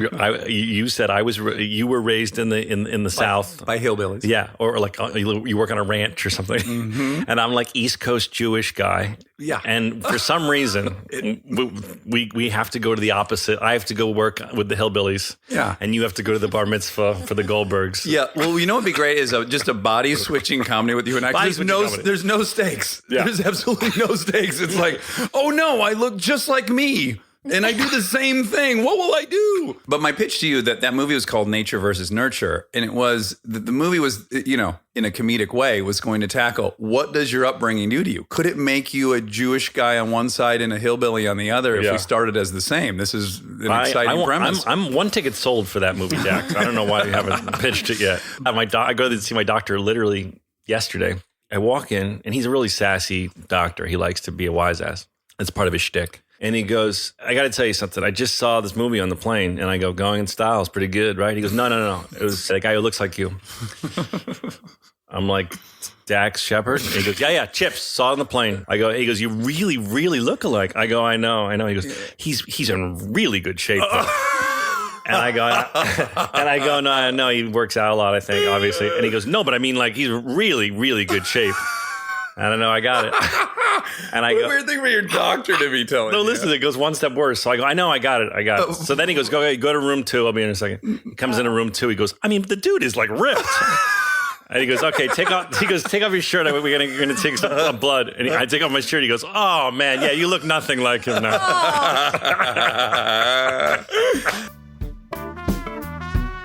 From episode 21, Dr. Wendy Mogul. So we also in some ways act as though the normal curve has died. And children are either exceptional or failing. Right. Nobody's in the middle. Right. And everything has to be curated and choreographed. And those 20 people that are your community better be the right 20 people today. Yeah, I hope they're hot. Well, the other part is, I always say to parents, I want your middle school age daughter to have a really slutty, shallow best friend. Okay. Tell me why. Because it's fun. Yeah, it is, right? It's fun and it's life. And they work so hard. They're taking AP classes already in 10th grade. Yeah. So at least there's some liveliness and interesting things to talk about. Right. We want it sanitized. So glad that we got a doctor to say that out loud. Yeah. He's going to use that a lot. That'll be ammo for me. From our second episode, Kristen Bell. Now let's talk about the worst thing I think I ever did in your presence. I know exactly what it is. Yeah. So we have a long-standing issue with leaving the house on time. I think it's a very male-female normal thing. I'm not good at it. I'm admittedly not good at it. I'm about 10 minutes I'm neurotic about being on time or early to places. Yep, to a fault. I think that's a waste. And you're late to a fault. So this is a recipe for disaster. Yeah. And it always rears its ugly head, particularly when we go to the movies, because I like to get there with plenty of time to get that popcorn and get my soda. And I don't see the point of my day when I have to get to a movie theater 25 minutes in advance before the movie starts in a light theater, especially since even during that 25 minutes when I've like just patronized you and been like, fine, we'll get there whatever time you want, and like you won't let me go out and look at the movie posters because you're like, it's about to start. Normally we're late too. Probably more often. I can't have this conversation with you. Just tell the story. So we were, this was one of our worst times of leaving the house. I was very pissed by the time we pulled out of the driveway, and I was driving. We were going to see Never Say Never, the Justin Bieber documentary. Yes. I was seeing it for the second time because I enjoyed it so much. Yes. And I was driving, even faster than normal to get there because I was afraid we were going to be late. And I came flying around this corner, and it's kind of a gentle right turn. And I went through that turn at about 50 miles an hour, and there was a huge group of pigeons in the road. And in my life experience up to that point, you can't hit a pigeon. Even if you wanted to hit a pigeon, you can't hit them. They always get out of the way of your car. And on this occasion, they did not get out of the way. And you hit upwards of 20 pigeons. No, not it was many. like it was the worst. At the windshield. Oh my God! Even saying it now, I feel even worse than I did then. It was brutal. It was a terrible, terrible thing. I lost my breath, and we were already fighting. So when that happened, I knew this is over. Like, she may leave me over this. It was bad. It was really rough. You're not exaggerating in that it sounded like running over like a long line of cones or something. Yeah, for sure. And we got to the movie theater, and we were meeting friends there who had kids, and we sat down. I wasn't speaking. Yeah, you were not going to talk to me. And I cried through the first third of Never Say Never. Yeah. And I apologized like 100 times. And I said, I don't want to speak to you right now. That's right. And my one regret. This is more a story about the power of that movie, right? It really brought us out. Because we were, by the end of that movie, we were laughing and crying and cheering about Bieber. It really pulled us out of it, didn't it? That's true. Well, my one regret is that I thought about right after we did it, making you get out and check for signs of life. And I didn't do that. And I'm very regretful even to this day, because thinking one of those pigeons could have suffered, again, happiness versus suffering, because of something that we did. Collectively, we did. Yes, I was 10 minutes late. I wasn't there 25 minutes in advance to the ArcLight Theater, but you were speeding and acting like a fucking crazy person to try to get to the theater, which I did not think was an okay expectation to have. It was an uncalled for speed for sure. Yes. Yeah. And then I was so stunned as to what had just occurred in my life, that I didn't have the wherewithal. And this is, I very, very few moments do I regret where I didn't have the wherewithal to like find my moxie and say what I meant and what I wanted. Yeah. But right after the documentary, Which healed us a bit. We were at least on speaking terms when Yes. the movie ended. well, because I realized I wasn't going to leave you over this, but what I was going to do is tell you we will drive, which I did. We are going to drive past. And make sure none of them need to be put out of their misery. And if they are, you are going to get out of the car and you are going to do it with your bare hands. Yes. Because if you're going to kill them in the car, you should be able to kill them with your bare hands. I mean, we And this should have is eaten them, really. your responsibility. Yeah. And we drove past, and thankfully none of them, but a Just couple of when them I were thought- dead in the road. Yeah. And just when I thought, oh, thank God this movie kind of got us back to talking, you said, we need to go back now. And I was like, oh, Jesus, And you're we're gonna going back to the clean up scene of the your crime and carnage. we're going to relive You're going to this either whole thing. perform CPR or you're going Yes. to break their necks. Right. And that is going to be something that you're going to have to deal with. Yes, and we went back, and there were a few dead birds, and luckily none of them were suffering. I didn't have to do anything morbid, as it turns out. That was rough. Yeah. Yeah.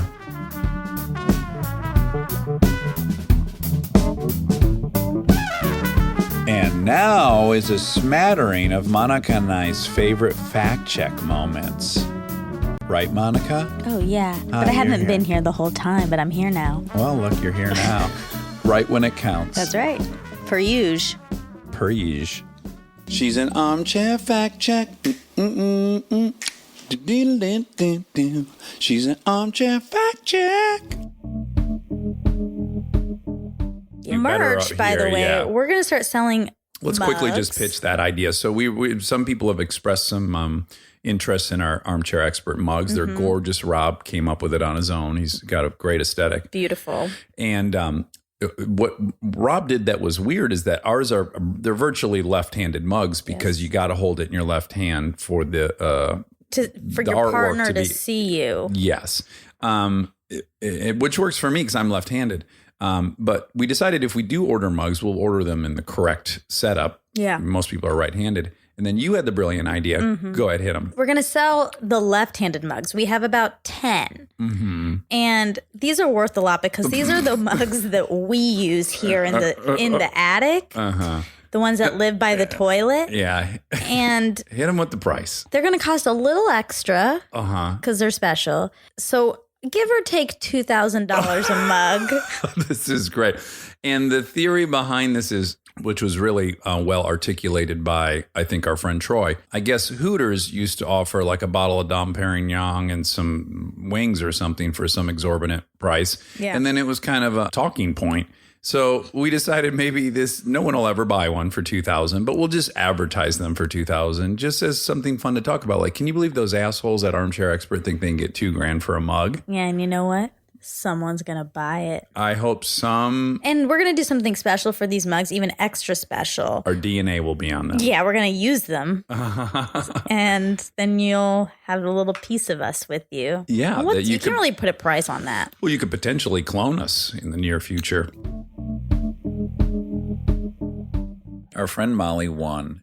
I'm actually happy she won too. She Mhm. deserves the win. She's a much better person than me. She's a lovely girl. She's a Really? full-blown woman. I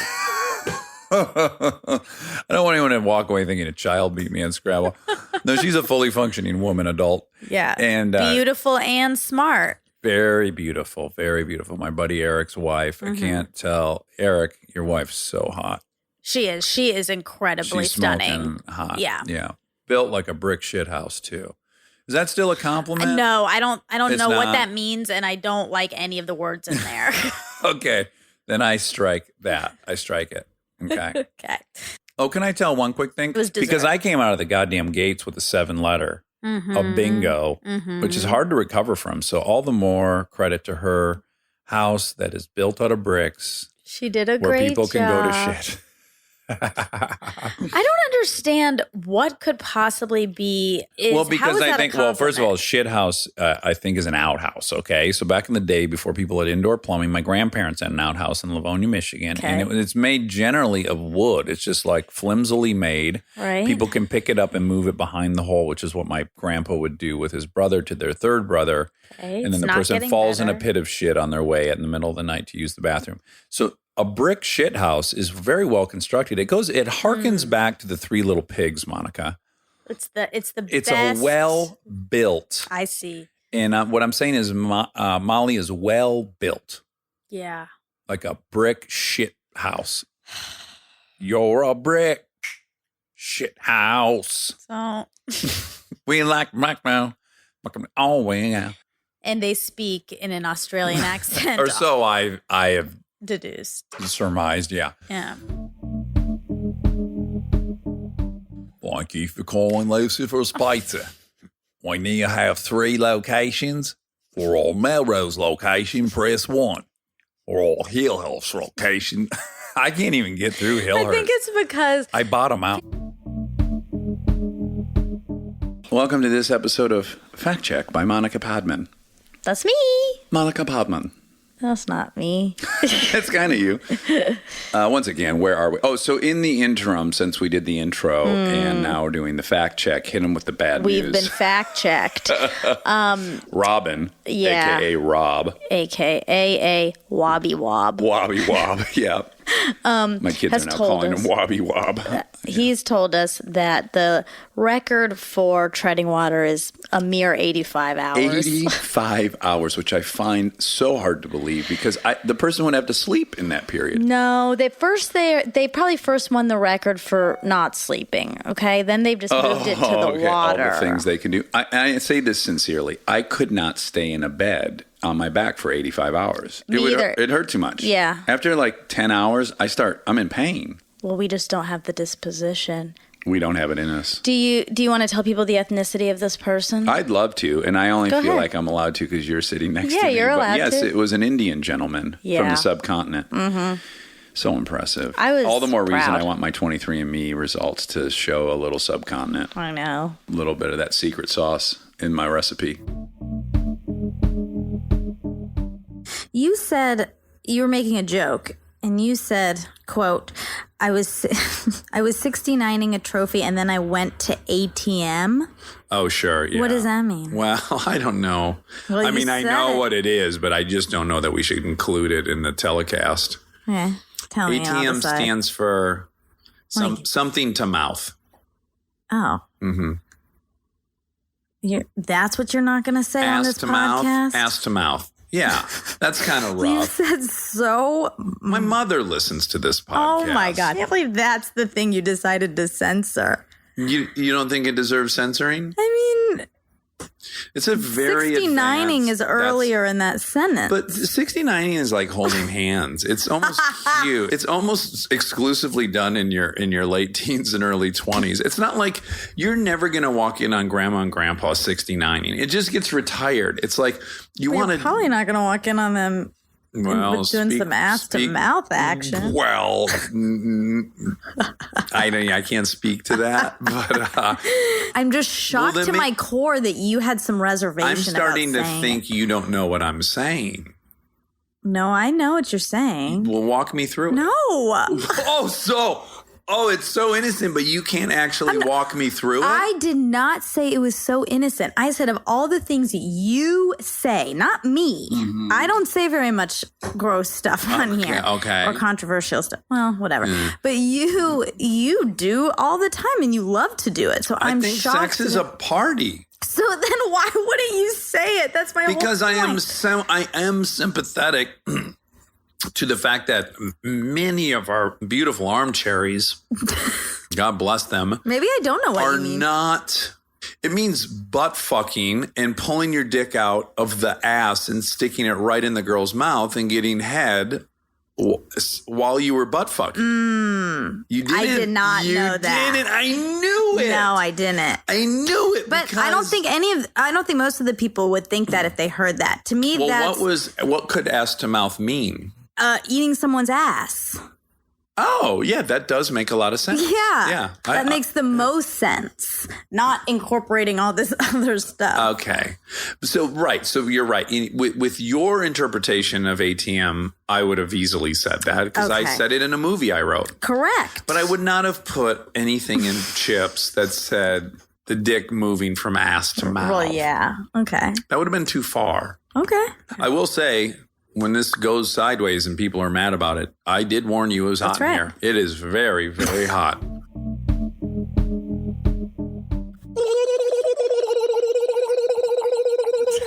There's a turkey in the attic.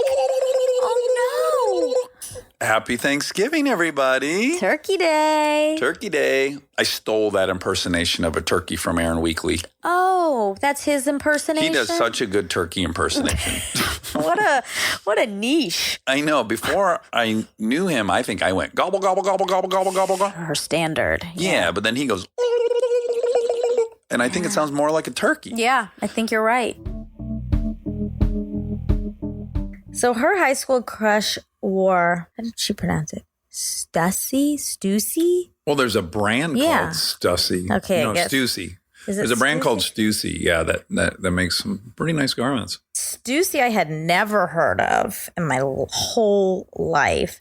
It's a clothing brand created in the 80s by Sean Stussy. And he married the one of the moms on Full House. Who? Which one? What's her name? I did a movie with her. Jodie Sweden? No.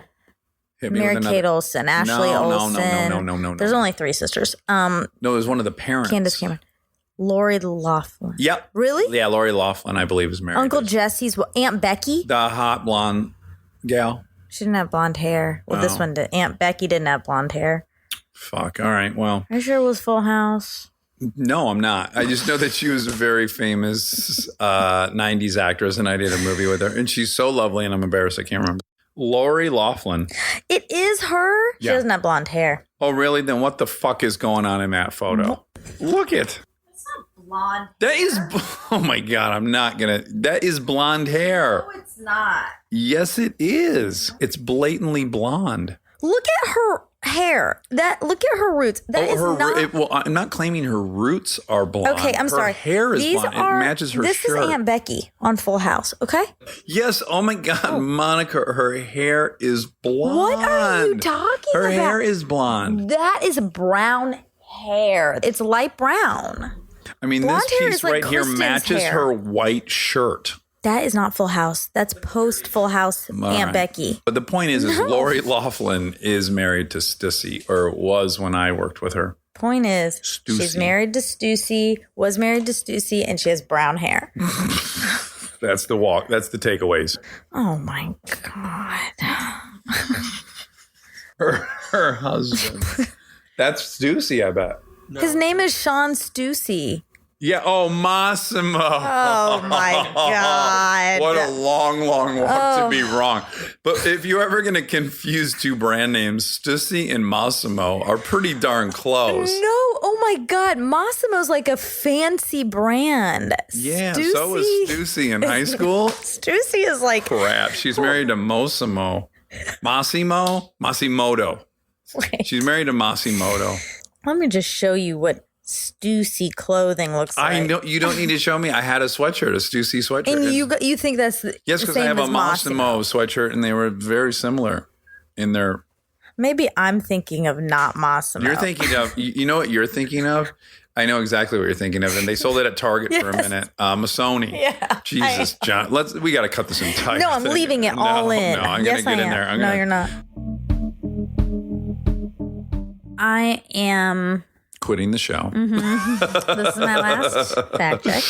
No, I am a little bummed. I was thinking about it after the fact, and especially when I was going back and listening. I am upset with myself that I didn't have a louder voice in especially the elements of the conversation about Me Too, all of that stuff. Mm-hmm. That applies way more to me than it applies to two men sitting in a room. For sure. I have no problem generally expressing my opinion, but I think that is sort of a weird microcosm for the whole issue in general. 100%. That was I think you're dead right. I think it's a total microcosm of the whole thing, and why this issue even exists is because men feel like they have this right to constantly dominate or assert themselves and insert themselves anywhere. Yes. I certainly do. Yeah. And women don't seem to have that, feel like they have that right, or maybe I think it's more, I think there's biological components and cultural components. Yes, I think generally it's nature and nurture that's contributing to this problem. But I am assertive, and I'm very comfortable with you. So it's not. And Talib was incredibly wonderful, and I wasn't intimidated by him. Well, I was because he was so smart. But there is something about feeling like if you're a woman in a room with men, everything you say has to be extra good or extra profound. Like the Chris Rock joke. Well, you got to be the best R&B singer in the world to live in the neighborhood with the average white dentist. Yeah, exactly. And you have to sort of claw your way into the conversation and make yourself known, whereas no one else in that room is doing that. Everyone feels entitled. Great. And so you bringing that up, you've kind of wanted to bring this up, point out what you've observed now doing 30 whatever fact checks and all this stuff. The different episodes. Yeah, the difference between male and female guests when they come in. Yeah, I've noticed a lot of gender discrepancies. One being when I edit episodes with female guests, I've noticed that women often, they get their point across very clearly and are often very eloquent and have wonderful things to say. And then immediately it's followed with a backtrack. It's immediately like, yeah, but I don't really know. Maybe. I don't really know what I'm talking about. They mitigate what they just said. It's a self-deprecation. It feels like a struggle to have to say something definitively, even though they're speaking very clearly, and then it immediately is like, but did I make any sense? I don't know. And it's just a check on yourself that none, I think I will literally say none of the men that have come in here have done it. And most of the women have. Not all. There's been some exceptions. Katie Couric being one, who is used to not having to do that. She proved she was extra greatest interviewer of all time. Yeah. Yeah. It required her all that clout. Yeah. So my best friend Aaron Weekly was out visiting from Detroit. This is probably 10 years ago. And we were at a bar, and he was super drunk, and he has zero awareness of movie actors, celebrities, anything. He just couldn't care less about any of it. And we were at this karaoke bar in Koreatown, and he came out of the bathroom, and his eyes were so huge, and he goes, "Holy shit, I just saw fucking Terrence Posner at the toilet." And I go, "What?" And he goes, "I saw fucking Terrence Posner is at the urinal." And I go, "Who's Terrence Posner?" And he goes, "The magician." I go, "The magician Terrence Posner? I've never heard of him." He goes, "Yeah, you have. He's a fucking magician at Hogwarts." And right at that moment, this guy walks out of the bathroom that, just barely looks like Harry Potter. Yes. He thought Harry Potter was Terrence Posner. And this guy, when I say he kind of looked like him, he was a foot taller than him.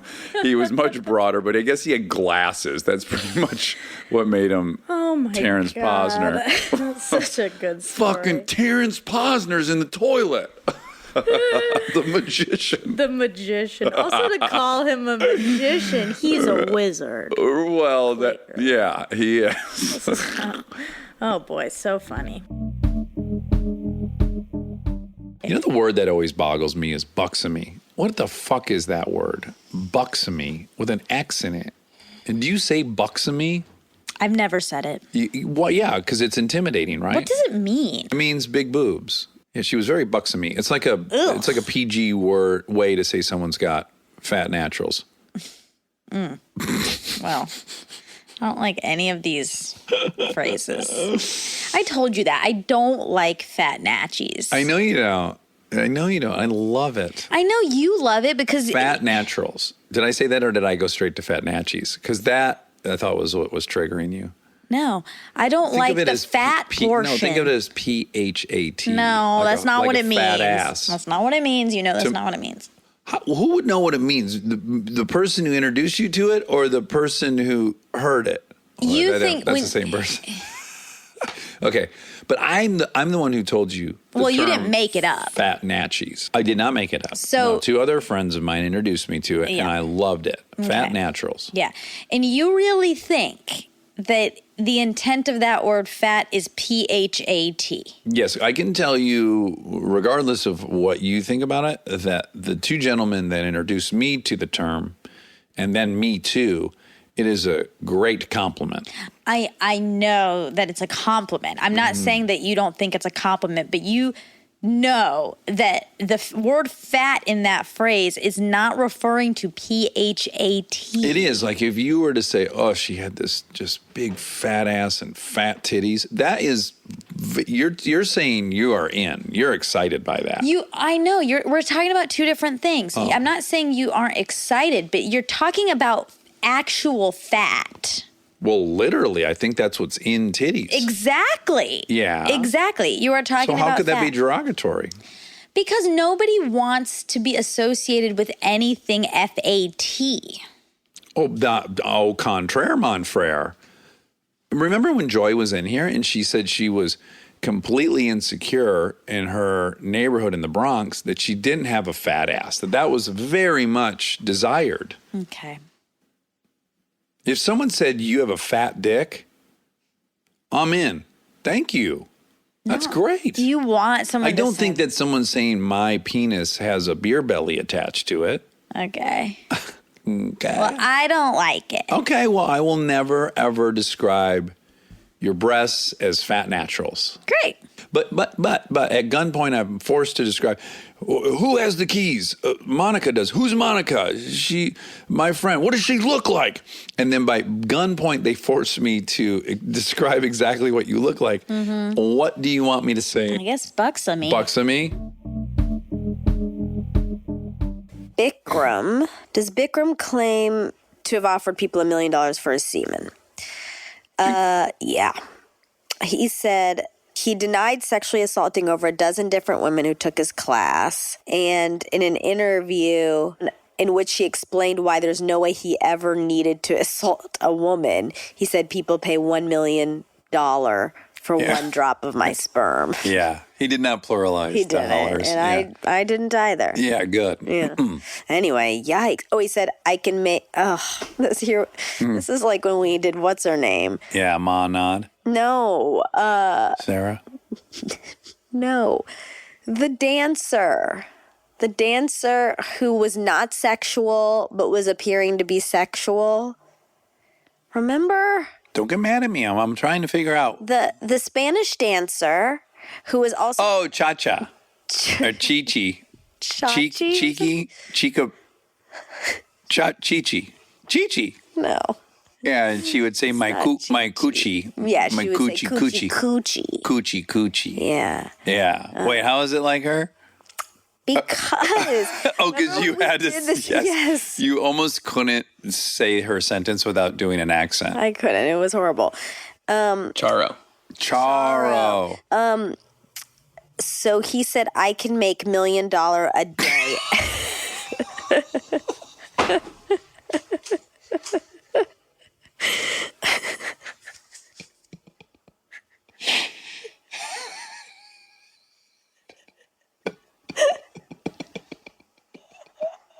I can make $1 million a days. What if he pluralized? I can make $1 million a days. Oh.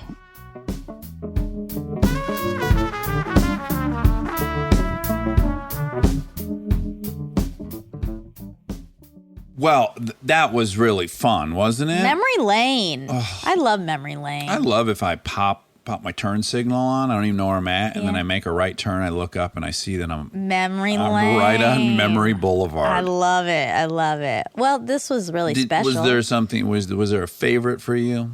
when you The assembled favorite all that? of my favorites? Yeah, like because like a year has gone by between some of them, Yeah. and so you might think like, oh yeah, that seemed kind of fun, but then when you listen to it, you're like, oh, that was really fun. Yeah, I mean, really, I felt that about all. Every single one. Well, I was like, God, this show's so fun. Yeah, it really is. And I feel really lucky to be on it. I feel really lucky to be on it too. Thank you for Thanks. having me. Thanks for having me. I can't do it without you. I mean, I don't want you to renegotiate your contract or anything, but I'll remember that. Yeah. Armcherries, that was our first year, and we hope we can give you 20 or 30 more. yes. And hopefully next year's best of will rival this year's best of. Yeah. Although, very fun first year. I'm going to walk that Don't back. get worried. You're Okay. getting worried. I as always we get speak. worried, yeah. I can see you getting worried. We all play our roles, you know? We do. Yeah. That makes me think of Owen Wilson, the interview I read with him in Playboy magazine. The interviewer asked him, do you have any tricks for getting out of speeding tickets? Okay. And it's the best passage I've ever read. He said, yeah, I do kind of. I kind of have this thing where, you get pulled over and then maybe you make a joke or something. You say something kind of funny. And then, what you're trying to lead towards is that moment where you look at the cop and the cop looks at you and you just shake your head and you both think, look at us out here on the side of this road playing our roles in this crazy game called life. He